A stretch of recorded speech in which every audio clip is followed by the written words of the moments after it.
Garry's Mod is a great sandbox game, and as you know, there's lots of custom content. It's the thing keeping this game alive. You see, back when I was a little baby boy, I wanted to make Garry's Mod maps, but after loading up the Hammer editor and seeing the UI, I got a heart attack and died. Many years later, I decided to give it another shot. I sat down and told myself that I absolutely had to learn the software.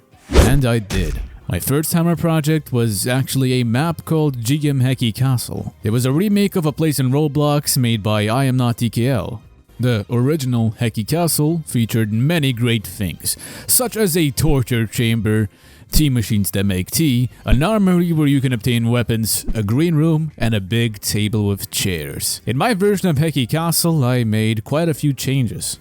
For example, I didn't add the tea machines or the chairs at the table, and I replaced the armory with a prison with lockable doors and a camera system. I also used up the previously unused space on the second floor to make some toilets and a classroom with a button that drops mostly books onto the students' desks, and another button which can close the windows. Plus, I added a restaurant with a working microwave and stove. The microwave played loud audio when you activated it. It was very funny, you see. It didn't work though. All these unique rooms taught me a lot about Hammer's features, which helped me a ton in my next project. Yeah, I am not DKL. When the SimonSire told me he had been working on turning Hecky Castle into a GMod map, I realized that since I am quite fond of Source games, I should learn how to use the Hammer editor as well. So I began work on a recreation of one of my other Roblox projects. A Hecky Cave, a Hecky Lab in it. SimonSire from YouTube decided to learn how to use scripted sequences in my Garry's Mod maps, which are typically used to make NPCs walk around your map and do certain actions. I made a small map where the player talks to a man behind a window, and the man opens the door for the player. I voice acted the man behind the window and used iamnottkls voice for the player, without him knowing about it. I also put some combat beyond the door. Then I sent the map to iamnottkl. Yeah, so I played that map and was quite intrigued by it. Although SimonSire never meant to do anything more with this map, I saw great potential in it. I took the map and added some more combat and a cool song playing from the radio to it. Hey! It's me, SimonSire, after receiving the map again. I added a windowed area with a locked door where originally you were supposed to find and enter a secret code to the keypad to continue. But I couldn't figure out how to do that with logic, so I gave up and made it so you could just shoot the window. I added a hallway with windows, and that's where we ended and published the first unfinished version of the map. And even though the voice acting was just horrible and winged, the main character only said, "Yeah," or "rock." People who played the map received it quite well, which really inspired us to continue working on it. Anyway, next I added many more voice lines, which really made me realize how overlooked voice acting is in Garry's Mod maps. I understand that good voice acting is hard. To make a map immersive, you probably don't want bad voice acting ruining the experience, which is why finding maps of voice acting is such a rare thing. And exactly why I'm adding it to the map. So I got a bunch of my friends to voice act, and by no means are we even close to being voice actors. Some lines turned out good, some not so much. But that doesn't matter, it's so much more fun to play. Since most of the characters are combined, I've put the recordings through like 10 different compressors. You can barely understand a word they're saying. And this is where the story begins. It was time to redo and enhance a lot of parts of the map. For example, I redid the whole spawn area. Instead of there just being a wall, I decided to add a nice little back alley. I also created an area inspired by the Stanley Parable. When Carol approached a set of two closed doors, he opened and entered the door on his right. But I, not DKL, forced him to remove it, because had absolutely no reason to be there. Why would the guy on the radio randomly start narrating as if he was reading a story? It made no sense whatsoever and was merely a weird reference that didn't fit the story of the story map! So we just locked the left door and left it like that. But man, this door looks pretty cool. Maybe it leads to a cool place. Every map with NPCs needs AI nodes, so NPCs know where they can actually walk or not. So we added those since we forgot initially. And lastly, oh, and I've got just the right person who could talk about this. Hey, you can get out of your cell now. Go and tell them something about this scenario. Hello guys, I'm the voice actor for this character who says a couple lines and then gets killed off right after getting introduced. Thank you, Simon. Appreciate that a lot. This whole scenario with the cam might seem simple, but you really don't know how the player might respond. So you have to, quote, foolproof the scenario. Let's say the player is meant to say NO after the Combine finishes their sentence. But what if the player kills a Combine before they can speak? You better not kill me. So instead of having a fixed time for the player to speak after walking into the trigger, SimonSire made a logical function that checks whether the enemy Combine is still alive at this point in time. You might say, how did he do this? Well, he used a logic compare entity with a true or false statement for the Combine's life, of course. This initial value is 1, which means he is alive. And if the Combine dies, it gets set to 0 by an output called onDeath. So when the character is supposed to speak, it first checks whether the output is positive or negative. Alright, Simon, I did the thing. Can I go home? No, get back in your cell. Now, let's actually go back to this area over here. Once you kill the guy standing by the window, an alarm sound starts playing, as well as some voice lines from the speaker. What? You're not subscribed to SimonSire and you haven't joined his Discord server? What are you even doing with your life? During playtesting, for some unknown reason, 2 out of 6 playtesters heard the Valve intro music whenever the alarm went off. This created chaos, and you couldn't hear the voice lines or anything else. We tried it without mods, so it wasn't being caused by an add-in. As of now, I still don't know what caused it, but it doesn't seem to affect others, so I guess it's not a big deal. But it's still weird that it happened twice.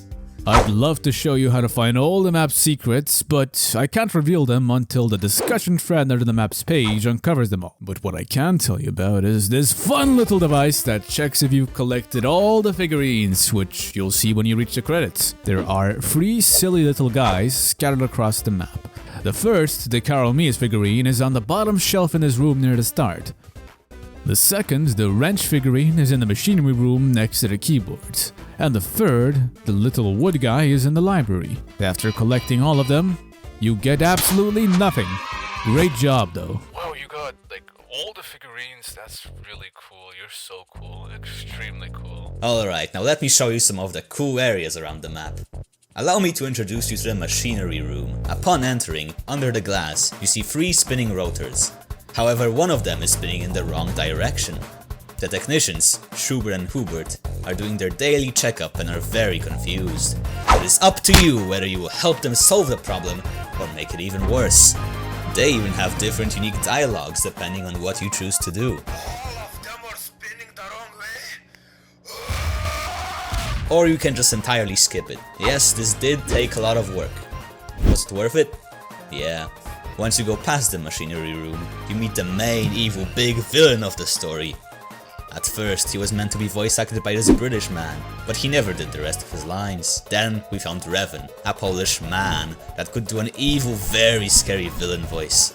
He agreed to do the voice lines, however, he kept ignoring us when we needed him most. Since we were waiting for his lines for most of the map's development, we had to use placeholders in places where the villain was meant to speak. This is a placeholder for Revan's lines, because Revan didn't do his fucking lines that he was supposed to do. Then we got a Frenchman who did all the voice lines, but we didn't use them because we didn't think they were good enough and wanted him to redo them. But then rats ate his PC cables. SimonSire decided to let Wrench Robux do the lines, but Wrench Robux already voice acted 2 other characters, which is way more than we usually allow. So I couldn't let him voice act the 3rd one. Lastly, the one that finally did the voice lines, Nornern. In the map, we added paintings. Look at them. So many good paintings. Not many people notice, but you can interact with them. That's pretty cool. When I was making the next part of the map, I simply copied that Hecky lab area I was working on when first learning about the Hammer editor, removed all textures from it, put it in the map, and filled it with combat encounters and a big battery puzzle. The puzzle revolves around bringing Big Battery from the 2nd floor to the 1st floor to open a heavy door. Many playtesters had a problem with this part, for many different reasons. Firstly, they got confused when they first entered the elevator because they didn't know what floor they were on. No one had a problem with unlocking the 2nd floor. However, many playtesters weren't sure how to get to the 2nd floor.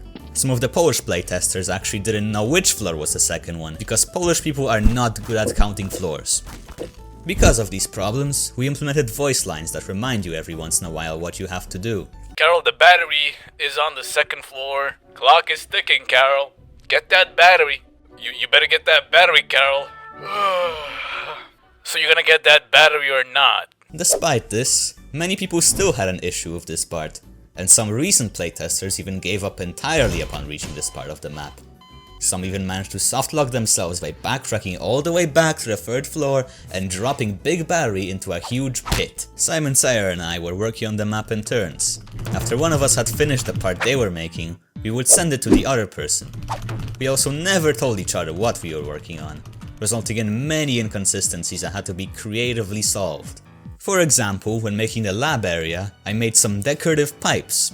I always imagined they would have fluids inside of them. However, when it was SimonSire's turn to work on the map, he assumed they were some sort of electric cables and connected them to an electrical box. This didn't make much sense, and I couldn't just leave it like that. So I made it so that upon interacting with the electrical box that's connected to water pipes, it gets flooded and starts sparking and burning. Other examples of creative problem solving include a balcony that SimonSire made that didn't have a door leading to it. To fix this, I added a man who was implied to have starved to death because there was no way for him to leave the balcony. Also, directly under that balcony is a painting of our good friend Revan. When SimonSire made that painting, he simply copied the painting of the Hecky castle and changed the texture to be of Revan. He forgot that that painting triggers a voice line when interacted with. It looks like some sort of castle.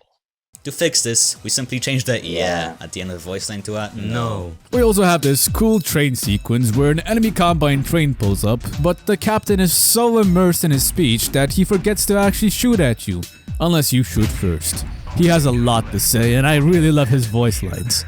If you kill him though, you're in for a long, lonely ride all by yourself. Hey, why'd you do that? I was listening to his speech. Now the rest of this train ride is gonna be so boring, man. Once the train stops, you step out into the big room with the elevator in it. This is where the boss battle begins, with waves of enemies attacking. When you finally defeat them, the elevator arrives and you head up. And that's where part 1 ends. Hello, I am Ninja Pickle 20 from the Ninja Pickle 20 cinematic universe. The map creators iamnottkl and SimonSire from the iamnottkl and SimonSire cinematic universe's collaboration are currently working tirelessly on the part 2 of this extremely cool story map, and they are in the desperate need for more voice actors. So if you want to be in the part 2 of this cool story, then join the Big Battery official Discord server, link in the description of the video. There is a link in the description of this video. The requirements to become a voice actor are having a working microphone, iamnottkl and SimonSire from the iamnottkl and SimonSire cinematic universes collaboration again. Hope that it isn't much to ask for. If you haven't played the map already, then go play it! Bye! I am Ninja Pickle 20 from the Ninja Pickle 20 cinematic universe, and this was Ninja Pickle 20 from the Ninja Pickle 20 cinematic universe, and bye! Bye! Go play the map, go play the map, go play the map, go play the map, go play the map, go play the map, go play the map, go play the map, go play the map, go play the map, go